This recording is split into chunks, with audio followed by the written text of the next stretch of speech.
Boa noite, seja bem-vindo a mais um encontro nosso no 7 às 7, 7 minutos às 7 da noite, nesta semana refletindo sobre a solução para o problema do pecado.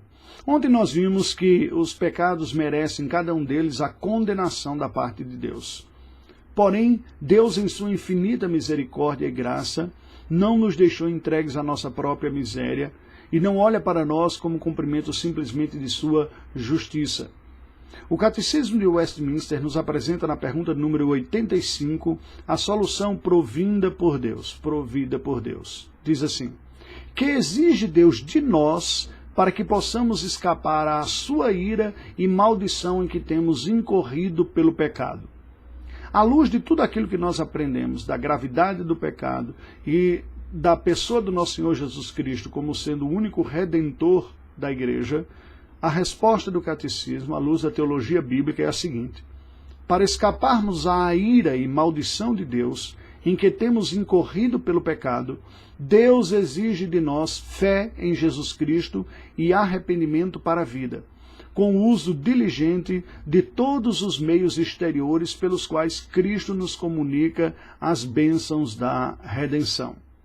Queridos, é importante nós entendermos aqui, porque o que Deus exige de nós não é uma obra qualificadora, não é nenhum tipo de serviço que creditará algo positivo ao nosso favor como resultado de um empenho nosso.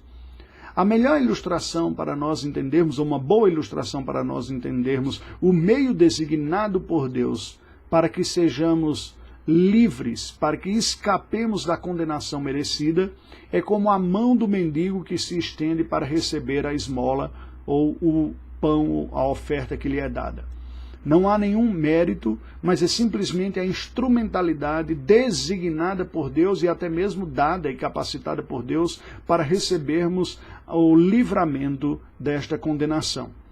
Para que nós escapemos da ira de Deus, e a ira de Deus deve ser entendida por todos nós como sendo a justa manifestação do juízo de Deus, porque diferente de nós, a ira de Deus é santa. A nossa ira, a ira humana, é contaminada pelo pecado e, por vezes, mesmo que respondamos com ira a algo absurdo, não é absurdo nós exagerarmos na dose e reagirmos de maneira pecaminosa aos pecados dos outros. Com Deus, não. Sua ira é tão somente a manifestação da necessária justiça contra a transgressão. Sendo assim, Deus proveu, pela sua graça, um caminho para sermos libertos da ira e do castigo, da maldição decorrente do pecado que nós temos. E que caminho é esse? É um caminho duplo. É simultaneamente a fé no nosso Senhor Jesus Cristo e o arrependimento para a vida. A fé em Cristo como Redentor e o arrependimento para a vida são como duas faces de uma mesma moeda. A moeda da instrumentalidade da recepção do benefício da obra de Cristo na nossa vida. A maneira que nós vamos receber a obra redentora de Cristo e assim sermos livres, libertos da condenação, é esta resposta de dupla via. Uma via de arrependimento de pecados e uma outra via de fé em nosso Senhor Jesus Cristo. Veja que isso está presente na Escritura. O apóstolo Paulo, falando do seu ministério, ao conversar com os presbíteros da cidade de Éfeso, quando estava lá em Mileto, conforme está registrado em Atos, capítulo 20, versículo 21, disse o seguinte: testificando tanto a judeus como a gregos o arrependimento para com Deus e a fé em nosso Senhor Jesus Cristo. Guarde isso em seu coração, porque essa dinâmica dupla de arrependimento e fé, ela vai não apenas nos livrar da ira e da maldição de Deus e da condenação, mas vai marcar a vida cristã como uma caminhada da piedade.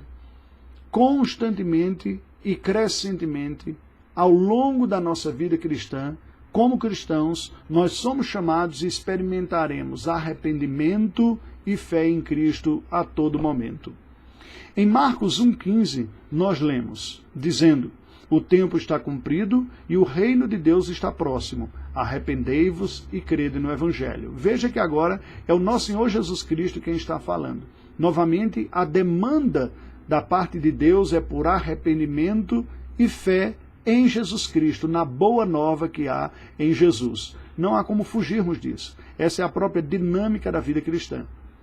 No Evangelho segundo João, capítulo 3, versículo 18, nós lemos: quem nele crê não é julgado. O que não crê já está julgado, porquanto não crê no nome do unigênito Filho de Deus. Agora fica-nos a pergunta: o que significam precisamente arrependimento para a vida e fé no nosso Senhor Jesus Cristo?